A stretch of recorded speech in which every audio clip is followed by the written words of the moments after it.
Susie's story is a shocking one and the perfect example of why legislation like the kind Obama wants to pass is so important. Well, I was just sort of like in shock. More than 10 years ago, 69-year-old Susan Greenwald opened her front door to the surprise of a lifetime. There was a knock on the door, and I went and answered the door, and here's the deputy sheriff.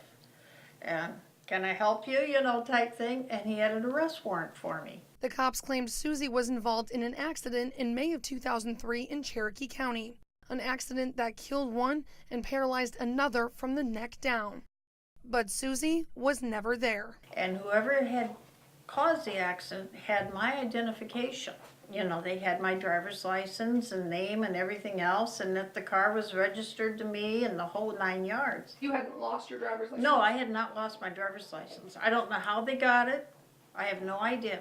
So Susie had to hire an attorney and go to court to prove it wasn't her. To my benefit, I'm in the hospital quite frequently, and we were able to prove that I was a patient in the hospital on the day of the accident. Spending tens of thousands of dollars just to clear her name. Throughout the whole thing was just a certain sense of bewilderment.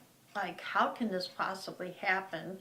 And nobody could give us an answer because this was one of the first times they'd come across quite to this extent. And so it was a new experience for the state also. Susie says her record is now clear, but to this day, no one knows who was actually behind the wheel during that accident using Susie's identity. For tips on how to protect yourself against identity theft and what to do if you've already been a victim, just head to our website at arquadcities.com for a web extra. Live in the newsroom, Ashley Richmond, CBS 4 News This Morning.